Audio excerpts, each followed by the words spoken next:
On today's show, episode 9 of our podcast, we're thrilled to welcome Tony Z to dive deep into his extraordinary journey through addiction and recovery. Tony, a lively personality with a touching and powerful story, will share the ups and downs of his life, detailing his struggles with addiction and the path that led him to recovery. Our conversation will unravel Tony's early life experiences, his descent into substance abuse, and the pivotal moments that steered him towards sobriety. Stay tuned as we explore how Tony transformed his challenges into stepping stones towards a renewed life.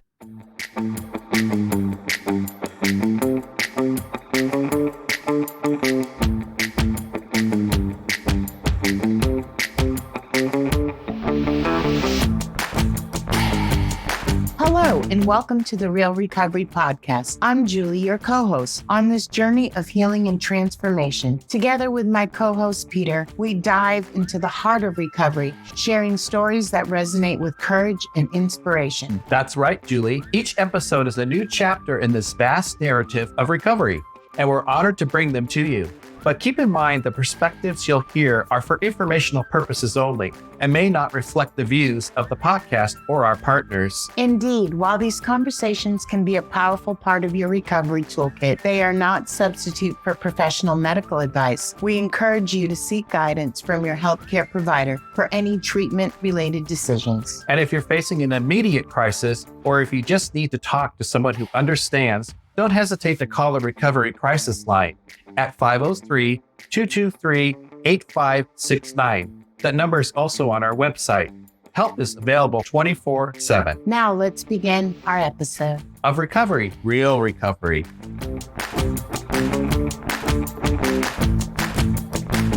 We're rolling. Hey, Tony, glad to have you here. Your class is lovely, as always. Thanks, and hopefully Duke won't be a disruption. Now that we know recording, we use our recording voices. Oh, okay. Do I have one? I think, Is this it? I try to be a little sexier. I'd like to be about 5'6", 128 pounds, hair past my ass. That's my goal. Yeah, pretty good. Hi, Tony, and thank you for agreeing to be on our show. And yeah, if you hear dog sounds and stuff in our shows, that's because we have dogs and they are out of control. So you might hear a little jingle or a little bark or something in the background. But yeah, I'm glad you're here. I got to meet you just, I don't remember how it was, maybe a year ago.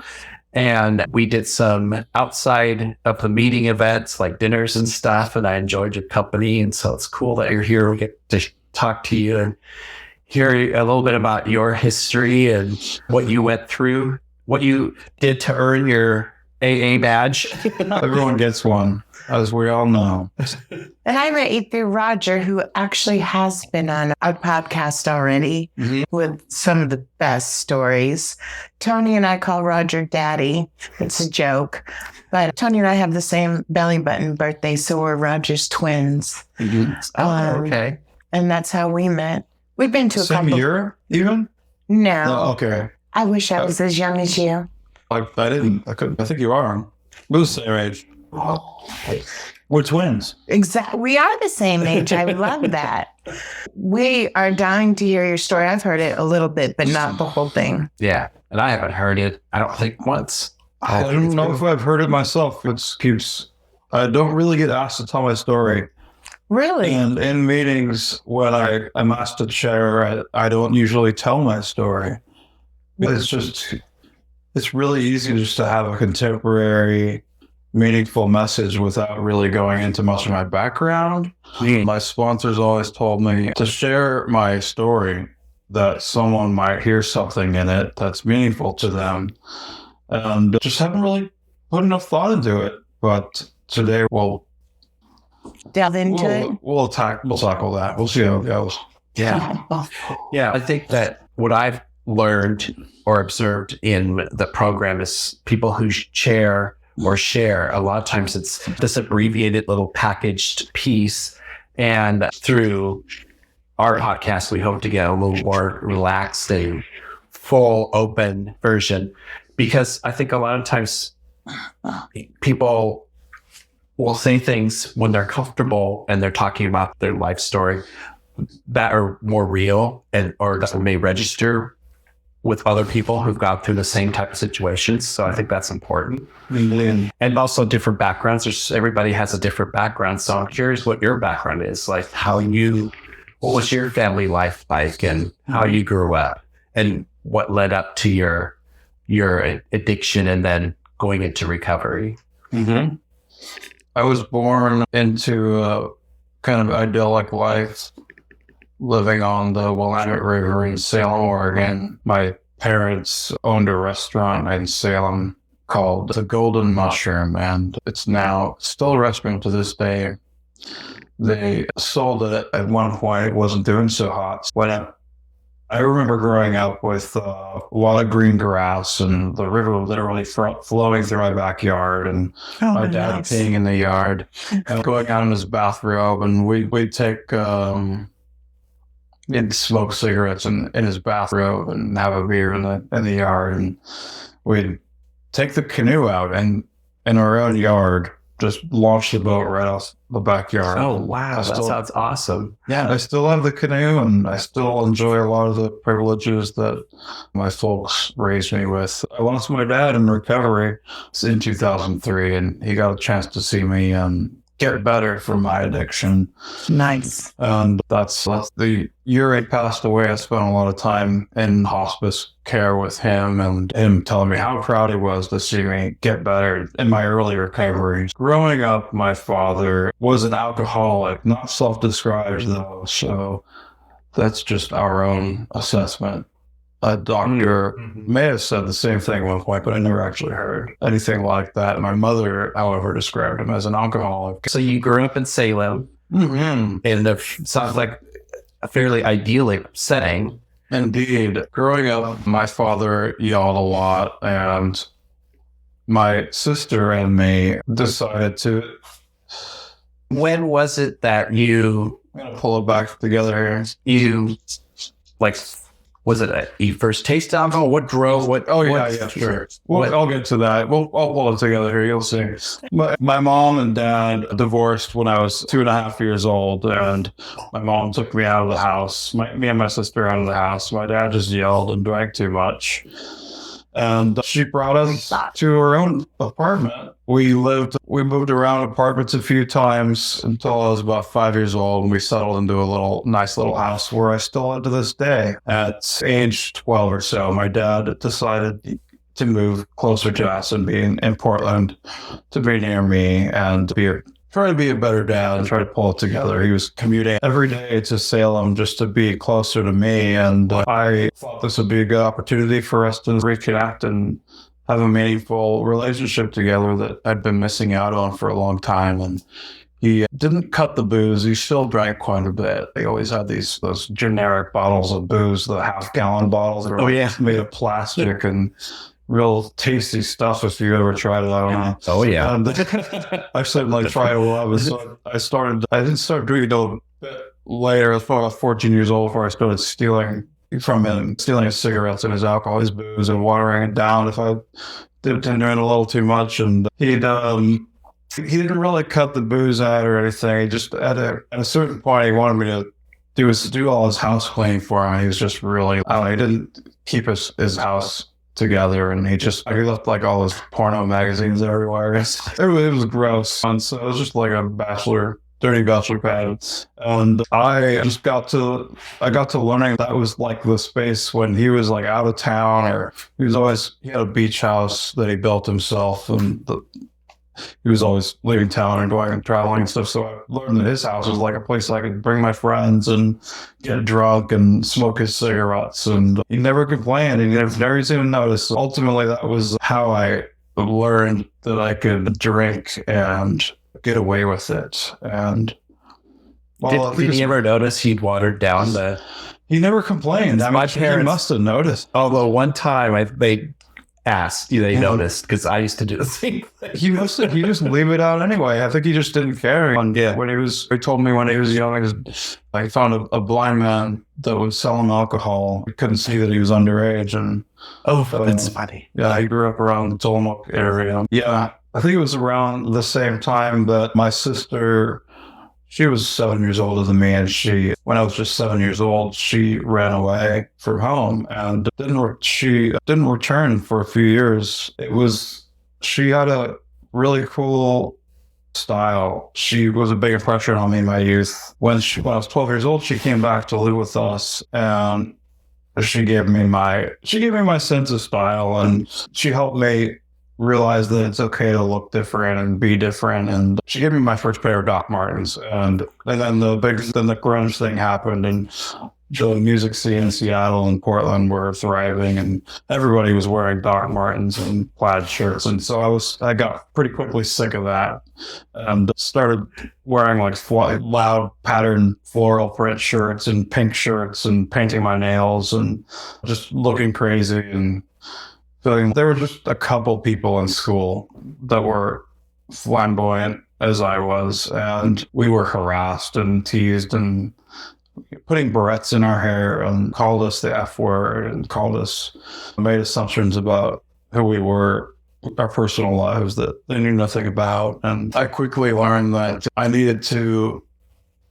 had the community and support with the creative people in my school there were very few of, and even though I wasn't fully creative myself, they embraced me. Some of the upperclassmen graduated, and by the time I was sophomore in high school, a lot of my friends, the people I made friends with, moved on and went to other schools, and so I felt a little bit isolated in my school, and decided to just blend in with the stoner crowd. The underclassmen, the freshmen that showed up became my new friends, and I guess I felt it was hard for me to succeed and to feel fulfilled in my life without a meaningful community. And that for me became my community. It was just smoking weed on the lawn at the Wilson High School. It's Ida B. Wells. Now they changed the name of it because it turned out Wilson was a Nazi. Oh, Well, he wasn't literally Nazi. He had a screening of a KKK film at the White House when he was in office. So they changed the name of the school, and it's now Ida B. Wells. I guess this is a lot of information that's putting myself out there publicly, but were you drinking during that time? As you said you were smoking pot, but were you like finding that was becoming an issue, or was it just, that's just how it is? Or it was around then I decided I'll just smoke weed and drink, and I won't need to ever try any other drugs.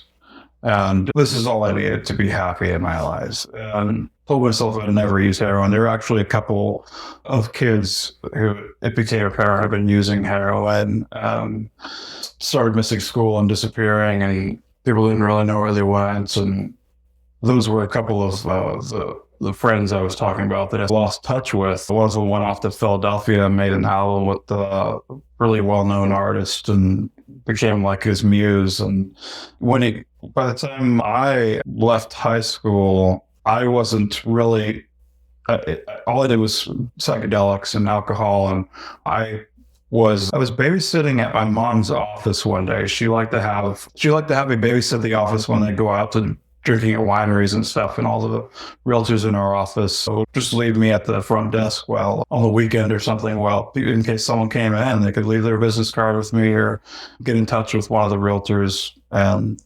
president of a web design company came in and noticed I was typing fast. He said, "You type real fast." It was the summertime. He said, "How'd you like a job?" And I would be going off to college if I hadn't just taken up that job. And I said, "Sure, why not?" They paid me minimum wage and taught me Photoshop. It was version 3 at the time. It's up to 25 or something now, I think. And they taught me Photoshop, and they let me work there for minimum wage and taught me how to write HTML. And I wound up working for their graphic designer at his agency for a couple of years after that. And I was one of my few friends who didn't go to college or those are some good skills, though. Yeah. Some very good transferable skills. Mm-hmm. Yeah, I've kept it up. It's still my career. I'm a software engineer, so it's similar. But at the time, I was the only one of my friends who was really working or not moving away and going to college or moving away and working somewhere else. So I felt pretty isolated, and really my career didn't help me form a meaningful community that I felt was meaningful enough in my life to carry me and helped me feel fulfilled, like in my life. And so I found myself trying to keep in touch with some of my old friends. And at age 18, I moved out and got my own apartment. And quickly, my friends became my flat became my party place, the party place. And so my friends would show up and bring alcohol, and my roommate was still a good friend of mine in recovery, introduced me into heroin. It was then that I started doing the heavy stuff. He would disappear to his room and have the door shut for hours at a time. And I would wonder, what the heck's going on in there? I'd ask him. He'd have some strange looking friends in there with him, and a little bit older and a little bit scruffier looking. And I'd ask, what's going on in there? What's going on? He'd tell me, you don't want to know. He didn't want to influence me. He's my best friend since we were 11 years old. He was a programmer too. He still is. And I finally got him to pride, and he finally budged, and he told me what was going on. He said, you don't want any of this stuff. Just like in the Walk Hard movie. You want any of this stuff? I forget how it goes. Anyway, I made him let me try it. And you're just going to have to let me try it. And that's when I think it wasn't for a couple of years that I did wind up going into art school. I enrolled in a college and moved out of that place and into my own place. And So you tried it, but it didn't stick. yeah, it was around art school. We kept in touch, and he had this cool place that he was able to somehow maintain his job. And I found out he'd been doing heroin just every day. And he said, I tried it again, and I think it was probably like, I don't know, it was a few days in a row. And just after that, I was quickly into getting the withdrawal symptoms like sleeplessness, just intense anxiety, and just flesh crawling feeling. And yes, the flesh crawling sort of symptom, and the sweats, and just the real feeling of unease. And I just couldn't go a single day without hooking up. So we became just maintenance modes. I couldn't really afford like a high-end addiction. I couldn't afford, like, you hear these rock stars going out and just doing it dope and Yeah. But you partying had and to stuff, do and it so you I was didn't get more- sick. Yeah, it was just like I was more of a maintenance user. I couldn't get through a single day without using heroin. And it went on like that for about 2 years. At one point, I dropped out of college. I couldn't hack it. It was too much to deal with the heroin addiction and college. And I got a temp job at Coin TV. And I still remember to this day, Jeff Gianola would come over to my desk, and he didn't seem to have any idea I was a heroin user, but I bet if I reminded him, or someone, if he happens to listen to this podcast, he'll remember me. He'll say, "Oh yeah, no wonder that guy was a little different." Maybe they didn't have a lot of temp workers. I was there for about 2 months before I couldn't handle it anymore. It was I didn't want to deal with my addiction, and I just stopped showing up one day. I literally just stopped showing up. I didn't want to get better. I just wanted to keep doing my thing. And gosh, what point did I finally get better? It went on for a while. I moved back into my mom's basement. She had a tenant, so she'd moved away. I used the basement unit. Someone else rented the upstairs unit.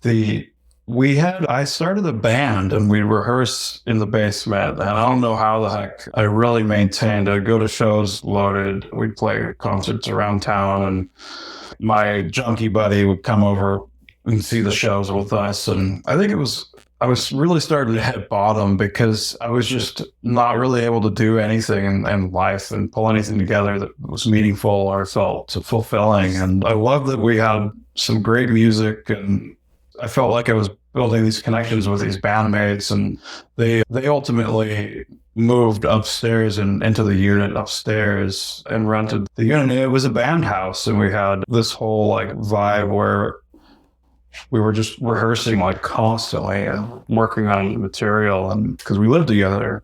But What did you play an instrument? I played bass and sang, and we brought in another singer too, and wrote some material where she was lead singer. And I was hitting bottom though. At the same time all this was going on, I just couldn't bring anything together. Like it was great. Like we were doing music, and that was a high point for me. But I was really being enabled by having a place to away. It was for basically free because it was my mom's place. And also just not really playing anything meaningful together. It was, I think you hear about I hear people say low bottom alcoholism or low bottom. Sometimes I like to think I have a high bottom because I've never eaten anyone's face or anything, but I had a low bottom because I remember literally drinking a bottle full of spit. My drummer's spit. He was a tobacco user, and he would spit his tobacco into an empty beer bottle and then put them next to all the other beer bottles that were full of beer. One day I picked up one of his beer bottles and literally took a chunk of his tobacco spit. And that was probably a memorable point of my bottle. There's worse stuff too. I had misgivings with my friends. I broke some of my friends' stuff by accident, or I lost it, or they thought I'd stolen their stuff, and the rumors were going around that I was a junkie or whatever, and they thought I'd stolen their stuff, and some of my stuff got stolen, some of my favorite records, and just lost a lot of friends, just relationship stuff and cheating and just not pretty. There's people do stuff, regrettable sex and all that sad stuff. And stuff like that goes with my low bottom. And I think it was around then that I decided to tell my mom, I didn't know how to get clean. It was my friend Mike that introduced me to heroin, introduced me to AA, and I came to him and I said, I don't know what's going on. I can't stop using. I can't go a day without using heroin. And he said, you got to go to AA and just go to a meeting. And so I went to a meeting and I was loaded, or I wasn't loaded, but I was not able to get past a day sober. They say, don't drink between meetings. Just come to a meeting every day. Don't drink between meetings. It's that easy. And I'm like, not that easy for me. And you were drinking and using. Yeah, I couldn't get through a day without using. They say don't come to a meeting every day and don't use between meetings. Yes. Yeah. But there's no way I couldn't do it. I was like, what's going on? I don't know how to do this stuff. I'm gonna need something more serious. And my friend Mike says, you need to go to detox. And I thought maybe I could just wean myself off of it and just use a little by lesser every day, but it just wasn't working. I could never wean myself off of it. And so I showed up at Hooper. Everybody's heard of Hooper, right? Or at least been there actually. Yeah. Once or twice. I've chaired a few meetings there. Really? I want to do that. During COVID, I did Friday nights there for 6 months. Ooh, I want to go. With Kevin in our group and Bill L., the older guy, Bill L. Yeah. H&M. He talked me into it. I did it every Friday. Yeah, Friday nights. H&M? What? They call it hospitals and institutions as part of outreach to treatment centers. Bill L. asked me to do it with Kevin, and I said yes. Cool. So we did it online because of COVID, but we did it on Friday nights. Hooper's actually one of the places I haven't been. You haven't been to prison. Like you said, high bottom, low bottom. Oh, yeah. I know that for me, knowing people, especially in the escort service, there was one lady who did heroin and she would physically get sick if she didn't get high. Mm-hmm. I saw her physically get sick. And same in jail. There was someone coming off of heroin in jail, and it was luckily seeing them come off it was the scariest thing I ever saw. So I never wanted to use it. Mm-hmm. Meth, when you come off, my drug of choice, intravenously, you sleep a lot and you eat a lot and you're tired. I know with heroin, the physical makeup of it, you can touch someone and they hurt. Mm-hmm. Mm-hmm. So it's one of the hardest drugs to come off of. That's what they say. Mm-hmm. And I never did have DTs from alcohol, but understand those can be deadly. Yeah. Exactly. Yeah. I think I used weed to get off the meth. literally. Is that medical advice? I'm going to tell you, actually, it was. So, no, long story short, when I got pregnant with my daughter, I went to the doctor and he said I had two choices. I either stop using or terminate my pregnancy. So I stopped using. And I went back a month later and I'd gained 35 pounds. And he said, you look amazing. And I told him, I said, I've smoked some weed. And he says, it's much better than using meth. Yeah. The lesser of the evils. Yeah, that's what he said. And he said, and I said, am I okay? And he said, we'll get off that next. But for right now, you're okay. But you know. Yeah. Nothing. I get high off of soda pop, for real. If I have a Coca-Cola, the caffeine is, I've been brewing yerba mate. Oh, yeah. With the whole leaf, though. So, I'll just give these bags of leaf and good stuff. Yeah, it's supposed to be good for your mood. It's a good mood enhancer. Natural. Yeah. Not addictive.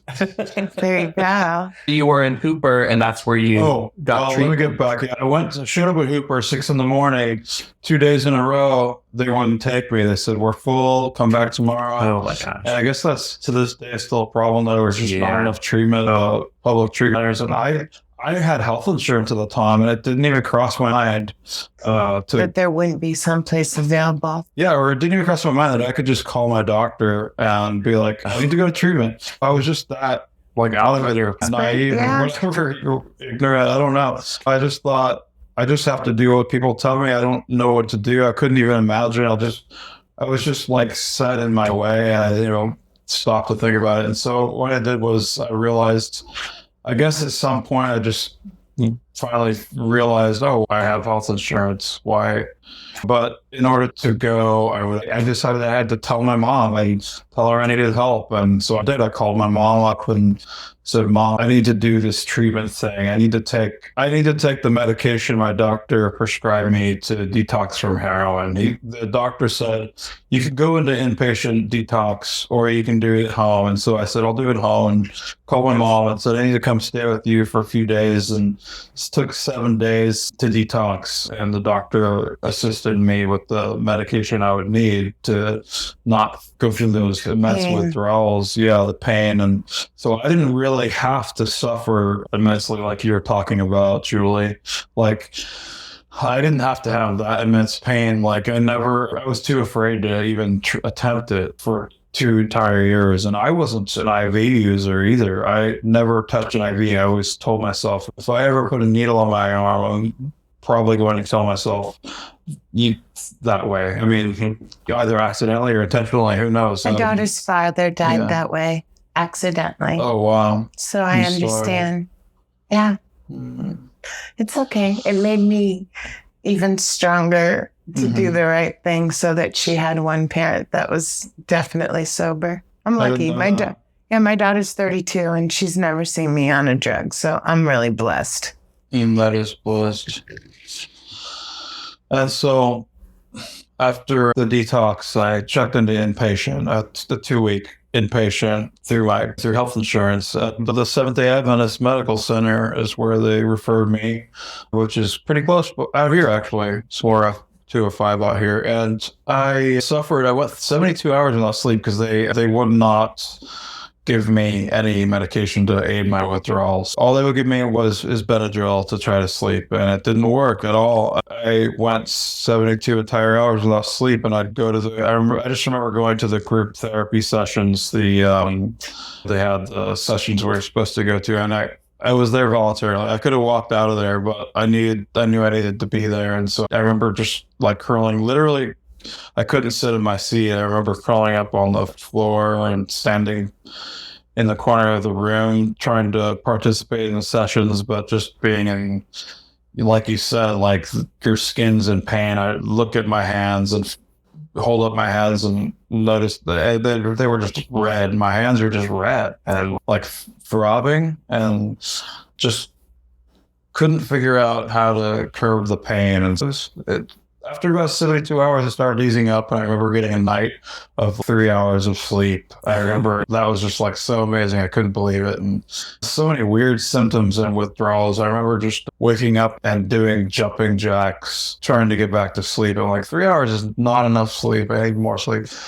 I just started doing push-ups or something, like thinking, okay, this is the only way I'm going to be able to Exhaust start yourself. to feel better and get some endorphins or something to feel better, because my brain just wasn't doing the chemical stuff it was supposed to be doing to help me feel okay.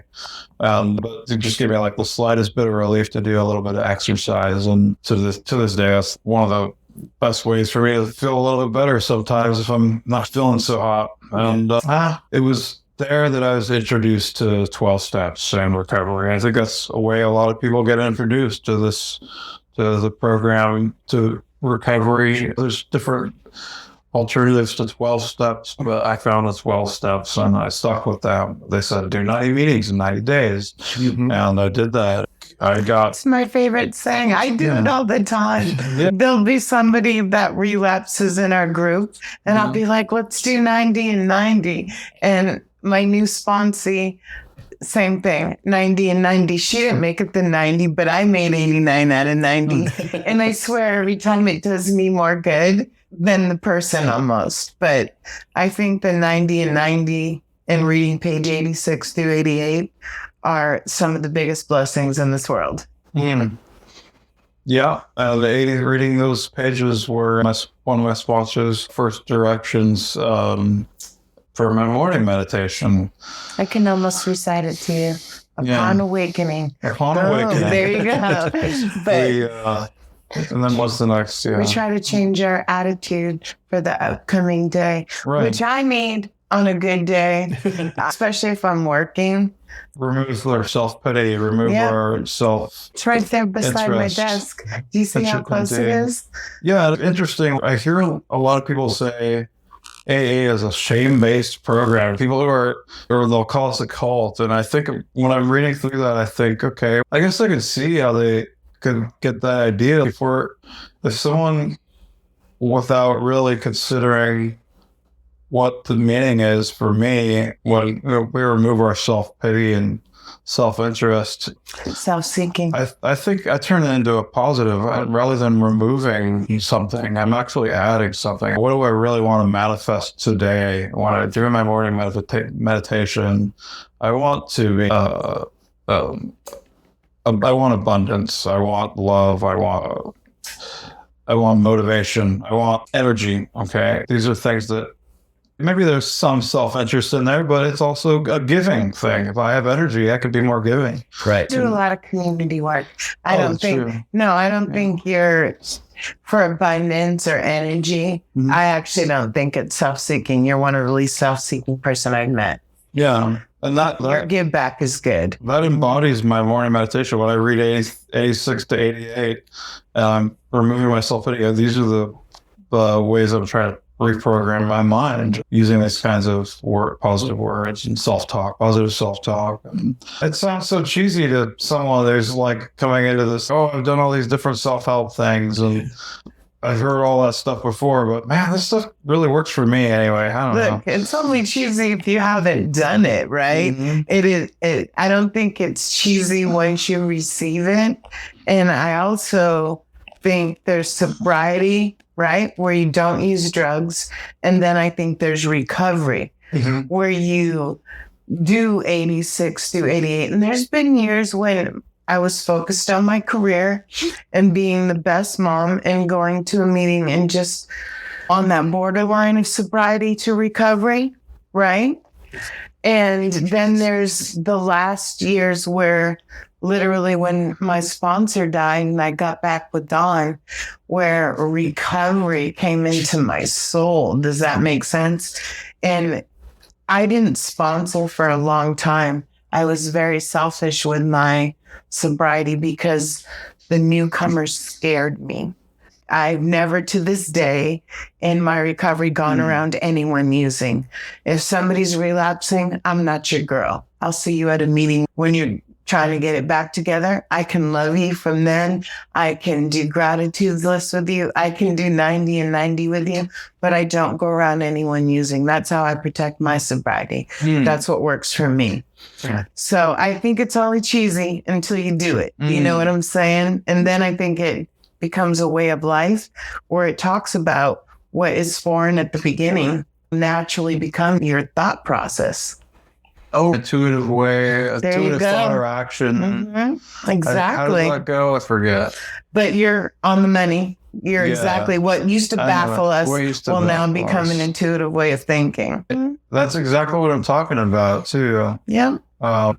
That's part of the 86 to 88, isn't it? Yeah, that's right. It's right there in that reading. And for instance, when I was on a job hunt or something, that was how I'd psych myself out to pump myself up for an interview or something like that. As I'd wake up and I'd read that, and then immediately after I close the book, I go into a 10-minute meditation, just using this kind of cheesy positive self-talk. Yeah. And it really freaking works, man. And I meditate every day and sometimes more than once, because when I'm getting into that mindset and that committee starts to talk in my head, that's how The I shitty deal with committee, it. you know? Yeah. The self-pity committee. Well, the reason why the books are so close to my desk, I truly do get sometimes on the job. And I literally every morning before I start work, I read that daily reflections and I try to apply it to me. And then if I'm having a bad day, I will literally pick up the book, and you can change your attitude any time in the day. And I will read that page and try to start over again. Yeah.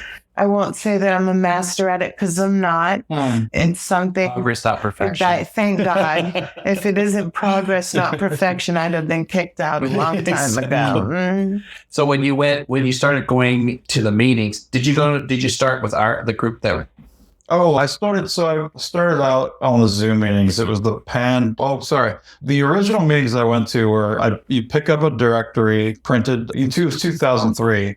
I went to do an Oxford House after that on 60th and Glacier. It's probably still an alcohol detox.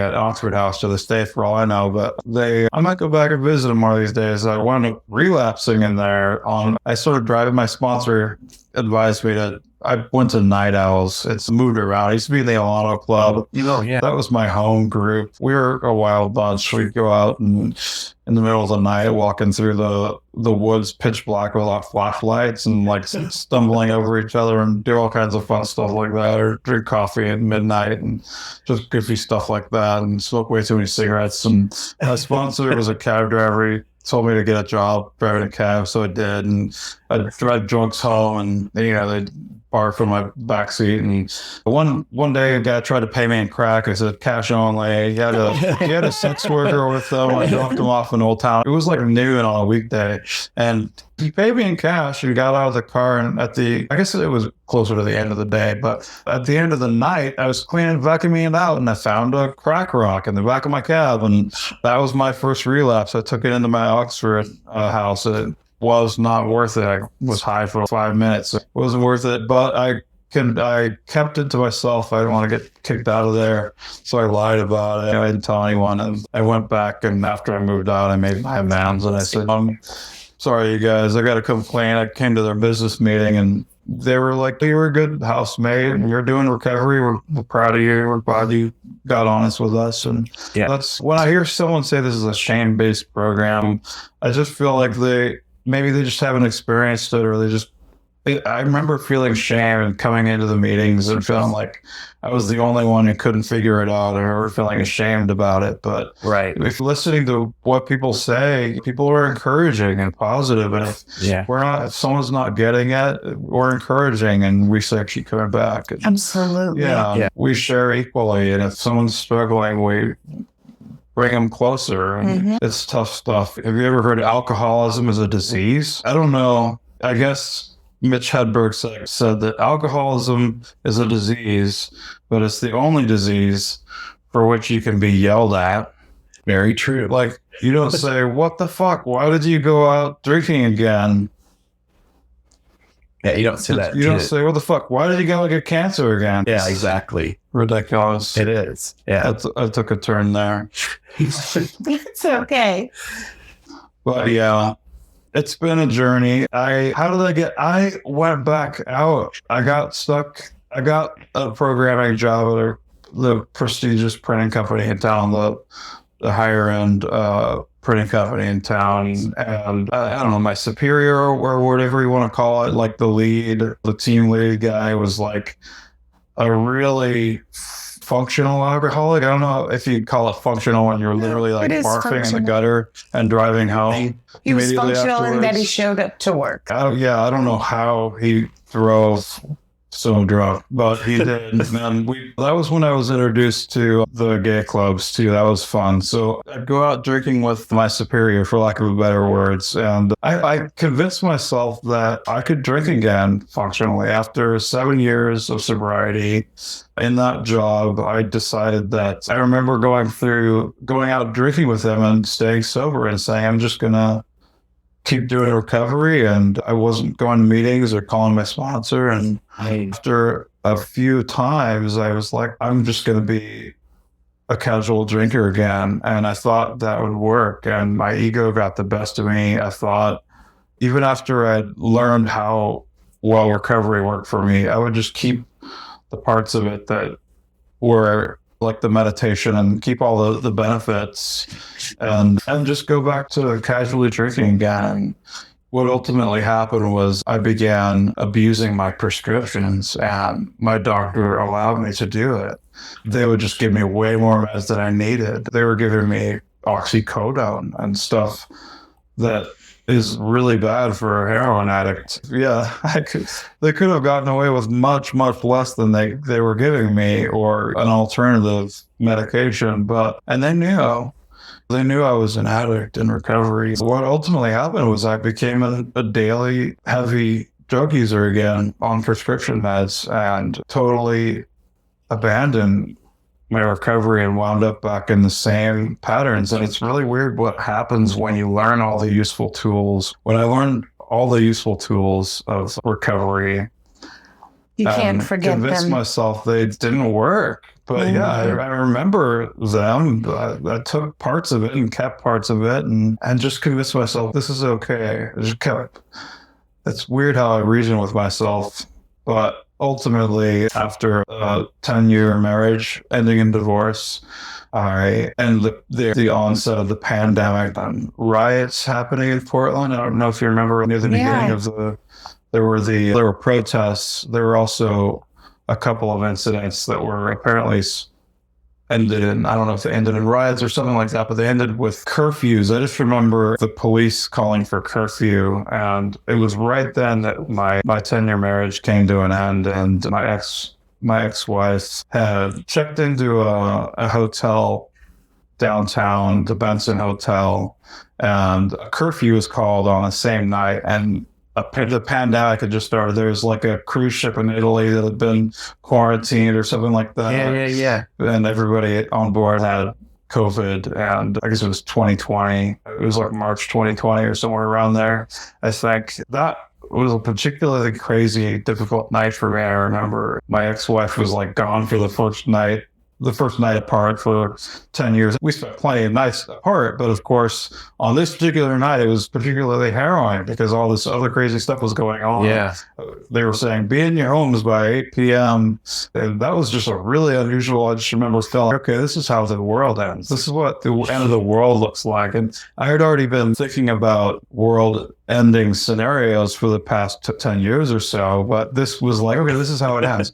That's how it felt anyway. I knew like literally it wasn't actually ending. I was thinking, okay, this is probably the end of my addiction. I had been abusing my medication, my prescriptions big time, and my brain chemicals were leading me into extreme panic attacks that had me. I was jobless. I'd been jobless for 6 years because my medication addiction had led me into a pattern where I thought I was being productive with pet projects that I've been working on that weren't paid or that weren't resulting in productive any kind of a meaningful outcome or presentable product. And though I had built plenty of skill in that time and learned a lot of new skills, I hadn't actually brought it to fruition to anything meaningful. And it was around that I just broke. Like I literally just broke, and there wasn't anything like left for me to do. And I just carried on for a while alone, and I started calling my mom a lot and just telling her, I don't know what the heck to do. She was really encouraging and just told me to keep believing in myself and look for work. I'll be happy if I get a job. And you know what I ultimately did was I got into another relationship. I did probably the worst possible thing, but I got into a relationship with someone that I knew from AA from 15 years prior, and I dragged her into my miserable world. This was just 2020, and I think it was about after 3 months into that relationship, we were spending probably 3 or 4 nights a week together, and I told her, well, I'm going to get sober. That's it. I'm going to ditch my pills. And Now, was she in the program? Yeah. And so I ditched my pills and poured out my beer, and I asked someone on Reddit to be my sponsor. Someone who was willing to answer the phone every day, read with me all over again. Started back reading the big book all over again, the first 164 pages with my sponsor, and calling you every single day. And we'd go to Zoom meetings together. He told me to get a service position, and so I got a service position making coffee in a Zoom meeting. Go figure how that works. No, I'm just kidding. Like, what? I was going to say, that's like when I volunteer to clean cups online. I was just thinking of the same thing. Every time they'd say, does anyone want to clean coffee cups? And I would be like, and now they say, does anyone want to tidy the bathroom? And I'd raise my hand knowing I'm going to tidy my own bathroom at home for me. Yeah. I thought I was so clever. I thought I came up with that joke. I volunteer all the time, but it backfired because then I went to a meeting in person and they said, oh, you always volunteer to do the coffee cups online. Here you go. So here you go. And so I had to do them like 6 days in a row. And clean the toilet. So I never volunteered online again. So I would make my coffee and I just point the camera out and say, here's your coffee. No, I think I got a position being a Zoom host or something like that on a meeting that meets every single day. And so I did that. And he told me to try to get to meetings in person, and it just wasn't feasible for me at the time because of concerns of COVID. Exposing people to COVID was a concern where my partner was working at the time. And so I avoided in-person meetings, but I stayed sober. And by the time they started figuring out, the CDC started figuring out, it's probably okay to be in person a little bit outdoors and stuff like that. And so I started looking for outdoor meetings, but then it just became, I really wanted to connect with people in real meet space, as they say, or in person. And so I went to Lunch Bunch, and I just decided, I remember seeing Lunch Bunch in the directory like 20 years ago, it's been around. I've been going to Lunch Bunch for almost 27 years. Wow. Yeah. So it's been around a long time. Yeah. Mm-hmm. I remember seeing the name of the directory, and I just never managed to get to it until finally I just decided to go. And then I saw it's a queer meeting, and I decided that I wanted that because I remember just getting feeling so welcome there and feeling like people really reach out there. And it might be labeled as an LBGTQ whatever meeting. Yeah. But I have to tell you, even 27 years ago, we had this guy, his name was Pat O.D., right? Mm-hmm. And he's a prominent businessman. And I think he went to our meeting, one, so his friends wouldn't see him in AA. Mm-hmm. And two, he literally stayed there because he felt comfortable. We've had something of everything, which I think it just should say everyone welcome. Mm-hmm. Because as you notice today, it is the most diversified meeting I've ever been to. It is the most comfortable meeting I've ever been to. And I think it doesn't matter what you classify by or whatever, that meeting will welcome you. Mm-hmm. And there's Alcoholics Anonymous meetings where all you can talk about is alcohol. Right. And then there's CMA meetings where all you can talk about is that. In our meeting, I feel you can just talk about whatever and come for the recovery. Yeah. Yeah. And I saw on the directory, I also saw it's an open meeting. I knew that open meeting means everyone's welcome, of course, but I get a real inviting feeling from the queer meetings. Especially last month. But I think, Julie, you were a really big part of that too. At first, I didn't really feel totally comfortable because I didn't know what to expect. And sometimes, some days there's just a few people there. Some days it's just. I know what day you're talking about. In the basement. Oh yeah. And I was so happy to see him not online but in person. Yeah. And I was like, yo, it's good to see you. That's right. And that particular day, I was feeling really down the dumps because I'd just come out of I just ended my recovery relationship had just come to an end, and I still hadn't found my footing yet. I was feeling still really alone and scared. And I remember that day actually very well. Yeah. And Julie, you came up to me. I just showed up at the meeting every day like I had been. And that particular day, I just remember you came in maybe like a minute late, and I was sitting there, and Julia came walking in, just looked right at me, and came walking right by me, right up to me, and I think you fist bumped me, and you whispered in my ear, and you said, "I'm so glad to see you here today, and I'm so happy you're here," and I could tell you really meant it. And you're gonna make me cry because I did. And and I literally started crying right then and there because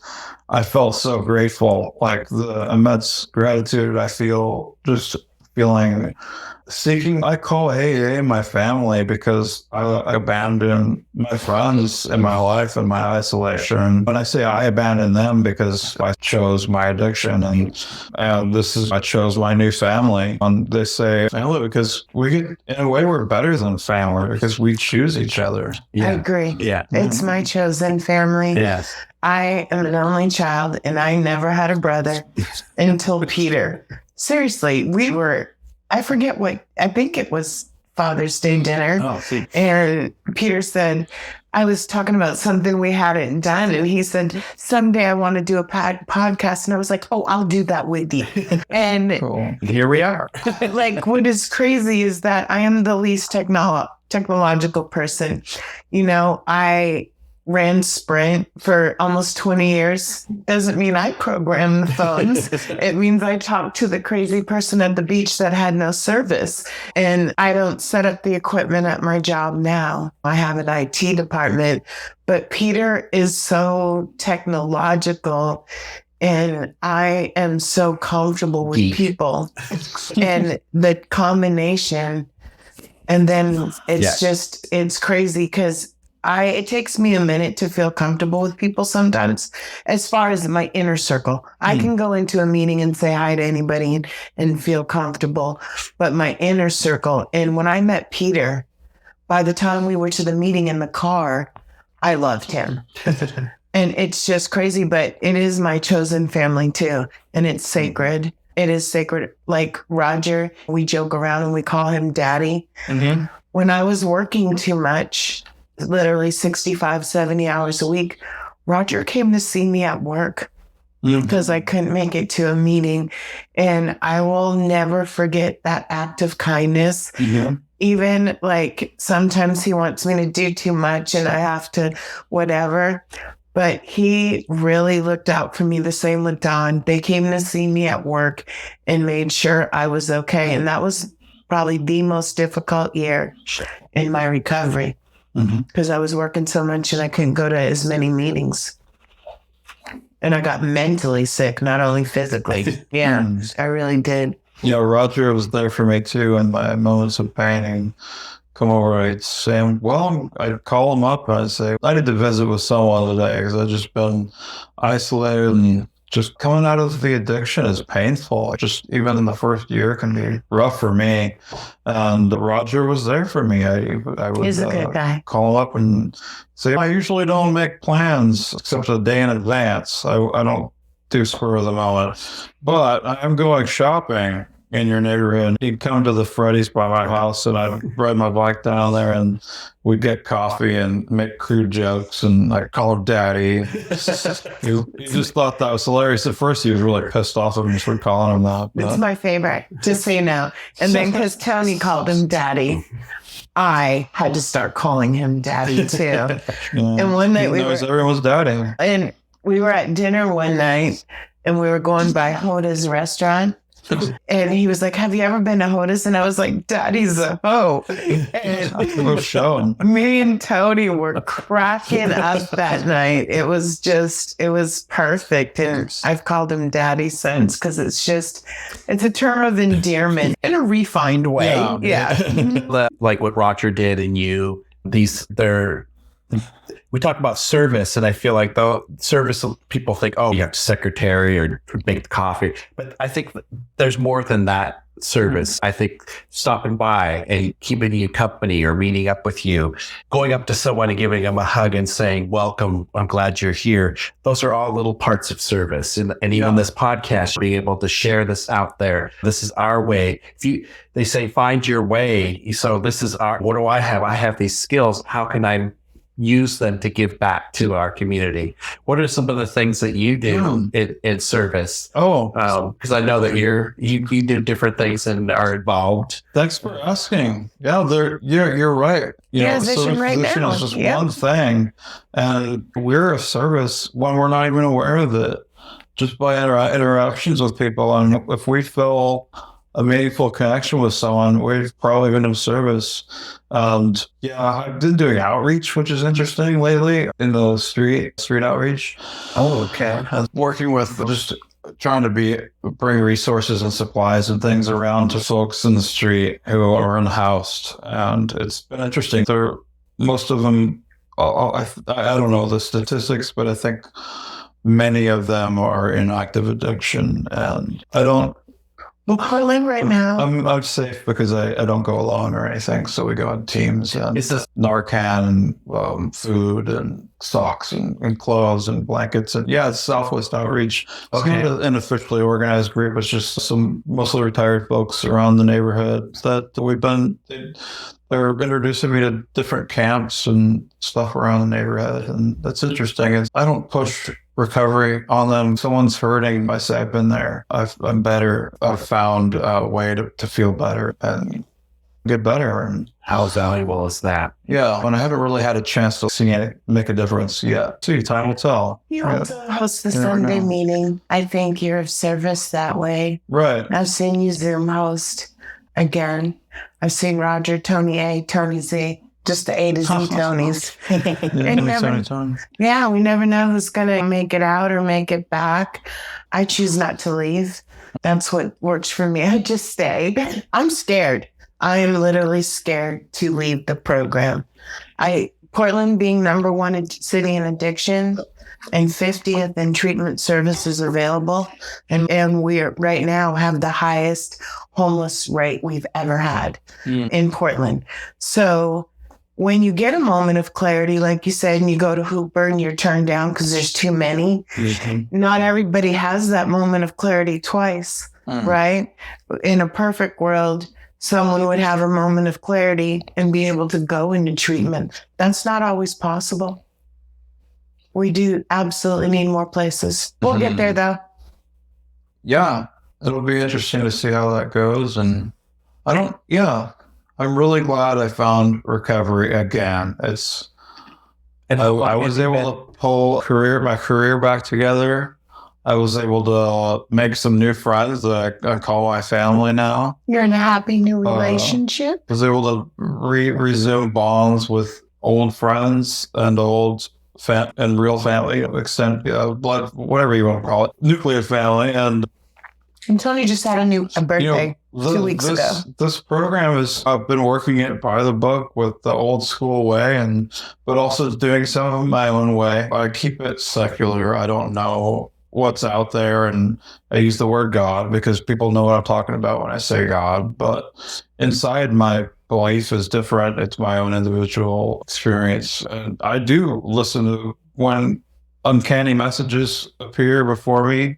When those do reach me. I have profound experiences and been brought to tears by things that just seemed to be otherworldly. I could go into stuff like that, but it sounds real out there to anyone else. So I keep internalizing. If in a one-on-one interaction, if someone wants to talk about metaphysical stuff, I'll tell you all about what's happened to me that's made me believe that what we're doing is meaningful and real. And I think the key is that it's yours personally. Like the God is, as we say, the word God, because people understand it, but the actual spirituality behind it is your own. And I think we all have our own attributes as far as that goes. And like I was saying, you just had a birthday, celebrating 3 or 4 years. That's right, 3 years. Yeah. Recovery. Congratulations. No booze, drugs, cigarettes, nothing. Okay, part of this program doesn't say no cigarettes, but You know, it's really, I quit. It feels amazing. it's really funny. So I got sober in 97 and I quit cigarettes in 98. I only smoked them for a short time. But in that bottom cabinet over there, I keep a clove cigarette. I think it's the worst tasting thing there ever was. And this one is very old. And it's my relapse plan. Because I just know if I smoke it, I'll be like, right, and it, yeah. But I haven't smoked cigarettes for 26 years, so yeah. Oh yeah, we used to sit and smoke clove cigarettes outside of the Howling Frog at 3 a.m. and City nightclub. Cooch, Northwest Cooch and some third or so. I'm sorry. There you go. No, I never made it to the City nightclub. All my friends went there. Yeah, it was my Hang out. Yeah. It was my education. Yeah, the emancipation. Cafe? What? Did you ever go to X-Ray Cafe? No, I was going to Roxy's. Oh, In Roxy. between the Silverado and the Family Zoo. Yeah. Yeah, and that just closed. But I know. I want to thank you for coming here today. Yeah. And taking part of your beautiful sunshine day. We haven't heard her, but April has been very supporting sitting here, dealing with my dog, and very supportive. Thank you for being here. You've been quieter than the dog. It's been great. I just really appreciate you coming. Anything else? Parting words? I'm just so grateful to be here and have you guys in my life. I'm grateful when people send me gratitude lists. You ever get those? Julie sends them. You send them to me. I send them to you, and you remind me to be grateful. And I'm very grateful. I'm grateful for gratitude. Amen. I agree with you. If everyone's grateful for gratitude, there must be some sort of amplifying effect that just duplicates and replicates. And actually have some of these principles and stuff in their life, it would be a better place. I choose to lead with kindness. It's a reflection of me, not someone else. Yeah. Thank you so much again. It's been my pleasure having you here. So, and those listening, if you get something out of this, I encourage you to visit our website. We have links to some of the treatment places and meetings, and so you can get some information there. And we'll be back in another week with another. Thanks for coming to Real Recovery. Yeah, realrecoverypodcast.com. And if I can just add one more thing. Oh, sure. My sponsor always likes to remind me I'm not a piece of shit, and which is always reassuring. I don't know if that's reassuring to everyone out there, but you are not a piece of shit. There you You're go. not, and you don't have to be alone. That's the best I can do on any given day. Sometimes. Yeah. Today, I'm much better than a piece of shit, luckily. Yeah. Yeah. And you are loved. You are loved. That's what we're hoping, Tony. We're hoping that someone's in a car, right? Mm-hmm. And hopefully they're looking for recovery and they go to our podcast and it provides comfort versus them going out and using or doing something worse. Yeah. That's one of my favorite messages people share too is you're welcome, needed, wanted, and loved. And we'll love you until you can love yourself. Mm. Amen. I'm still working on that. I love you. I like myself a lot. I'm not sure I'm right at the love yet. Well, I love you and I'll love you until you do.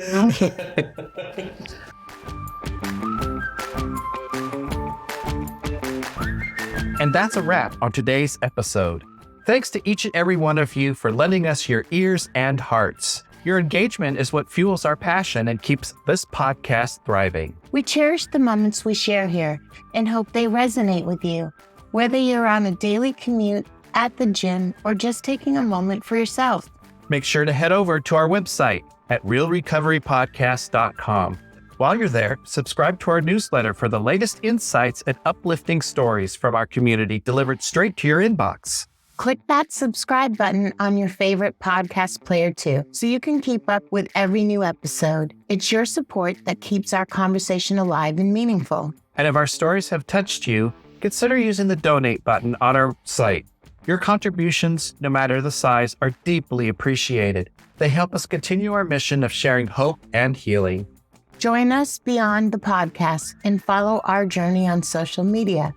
Find us on Instagram, Facebook, and on X, formerly known as Twitter.